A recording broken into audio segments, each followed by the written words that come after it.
Welcome to Sterling High School. We are finishing up our first week fully under the hybrid schedule.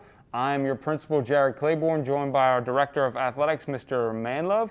Mr. Manlove, we are back to athletics, but before we get to that, how are you doing, sir? I'm doing well. Glad to be back in school. Glad to see the smooth opening. So far, so good. Kids are happy. Teachers are happy. And how is the difference between the teacher and now you're rolling right in the admin? It's what I expected and not what I expected. It's the staff here has made it great because I know them. You guys have made it great. Having been in my position before, you know what I'm going through.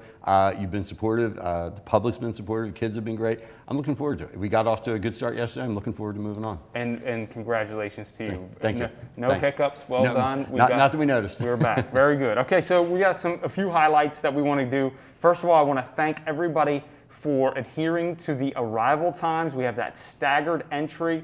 Really done a fantastic job with parents, students arriving at those staggered times. That's essential for the entry, making social distancing, making sure we're all safe, everybody wearing their masks. So thank you very much for both students and parents for helping partner with us on that. Also want to remind you, as you leave campus, we are asking you to keep that mask on throughout until you get into your car and you're on your way from campus. Another big key that we're hitting home with the teachers is just the attendance and what attendance looks like for students under this policy. So students, you should be coming on the day that you're scheduled. So if you were a blue student, you want to make sure that you are attending on blue day and not on a silver day or whatever. So you want to stay, and again, that's important to ensure that we have the proper numbers in the classroom for safety. If something occurs and you need to stay home and you were a blue student, then you need to be proactive, just like it's an attendance thing. You contact the teacher and you let them know that you were going to be absent that day, but you will be attending remotely. That's acceptable. We just need to know. Our concern as administration and staff is that, just like a student could skip under a traditional schedule, they could skip and parents may not know where a student is. So we want to make sure that communication is occurring. Additionally, as far as attendance, a remote student, whether you're blue or silver at home or you're fully remote, you can still be marked late, right? We are asking you under the hybrid that you should be attending 8, 9, 10, 11 o'clock on the hour, ready to go, and then the teacher is going to direct you from there. But if you're arriving at 8:10, 8:15, you will be marked late. And the attendance codes do still count, just like a traditional day. So 3 absence or 3 latenesses equals an absence, and that will impact the credit that you can earn in that course. So please be mindful of that.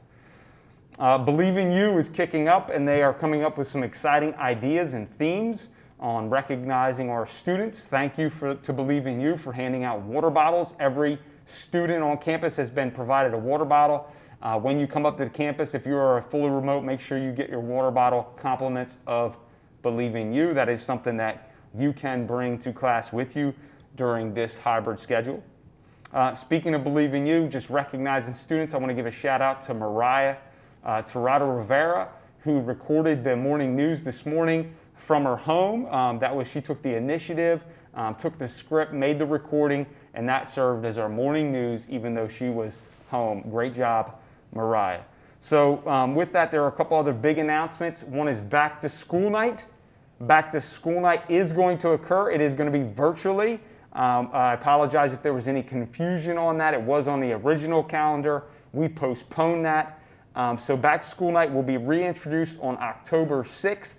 It will occur via Teams from your student's laptop. So more information will be to follow, but please save the date for Back to School Night, October 6th, 6:30 p.m. And then another little piece is that hybrid schedule. If we have a case, right? We have a positive case, there's a scenario, and the county comes in and they say, hey guys, we need you to quarantine as a school for a certain amount of time, a couple days, a couple weeks.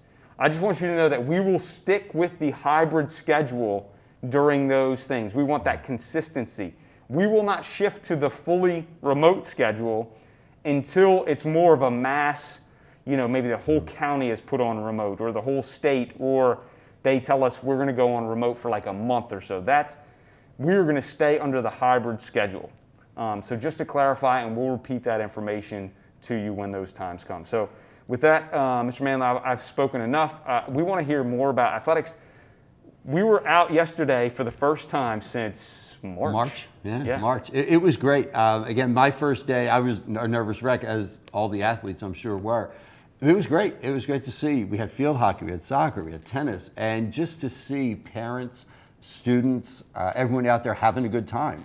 That's what we're here for with the athletics department. We're here, we want safety, we want participation, we want you to have a great time. And just getting in that golf cart was really cool to sit there and be able to park and watch. To the left, you had JV soccer, you had field hockey in front, you had girls soccer to the right. It's a great spot. It is. It's the best. It's the best. You get to absorb it all. And the parents were great. We do have the policies. We do need people to wear their masks. We want the parents to come. We hopefully will not have numbers issues at a field hockey or soccer game. We do have a maximum amount of 500, but we want the parents to come. We just need everyone to mask up. The students stopped by after their practices, after their games. It was great. The social distancing and the mask wearing, it was great. Just a few little glitches along the way, and it's great to get going again. It's awesome. Just the refreshingness, the healthiness for the student athlete, for all of us to be able to participate in that. So, but we can't lose the priority of safety. Like the first focus is the students, right? The student athlete gets to play a sport. That's awesome. Correct. So we have to, if we want to be able to be there, we got to adhere to the guidelines. Please wear your mask. Keep everybody safe. And that's different for everybody, but we just got to be, like we said once on one video, I got to assume that I have COVID, you have COVID, and we need to protect everybody around us. That's just the way to do it. So, there's nervousness. We want to protect who's able to come, the spectators, and there's limits in some of that. So tell us a little bit. We feel pretty good about our campus. We have a nice large campus. We're excited to bring on some people. But I think football is going to offer a different thing. Football is going to give us a challenge. And when I took this job, I never thought I'd be asking people, students, parents, alumni, not to show up at an event. We encourage the participation, the support. We love it. The kids love it. They look for you to be there. But I do have to ask students particularly, when football begins, now we open up on Saturday the 3rd against Collingswood. It's going to be a 2 o'clock game because we have PSATs. Please, students, and I'm going to regret ever saying this sadly, stay home from that. You will have access to it. We will get it out there on YouTube. We'll do what we have to do so you can see the game. But we do have to ask you to stay home from the game. In order to gain access to the game, all athletes, cheerleaders, band members, football players will be given 2 tickets. And those tickets will give you admission to the game. And you can see they are sport-specific tickets. You can distribute them to your parents. When they show up with that ticket, we will admit them to the game because we must follow the state guidelines of no more than 500 people in that stadium. And it's going to be tough. It's almost heartbreaking to say we don't want the superfans. We just can't safely have the superfans.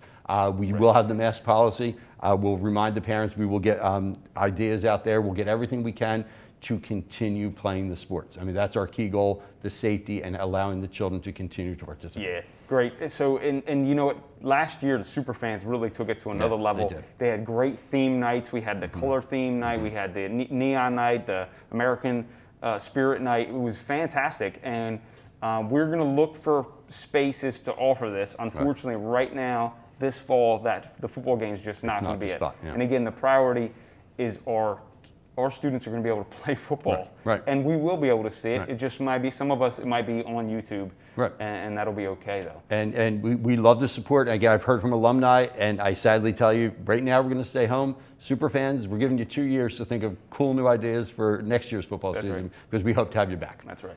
And shout out to our TV19, of course, and the tech crew. They have a full agenda to cover as many games as we possibly can, and we are excited that they are willing to do that. They are eager to do it as well.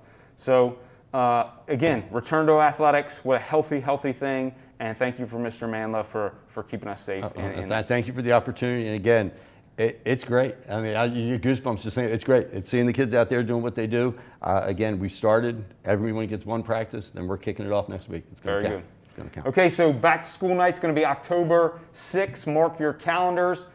If we were to be shut down for whatever reason, remember we're going to stay in the hybrid schedule mode. And then just remember that you need to be online and on time. So whenever you are home and connecting, you should be online and on time. With that, we'll see you. Have a great weekend and go Knights.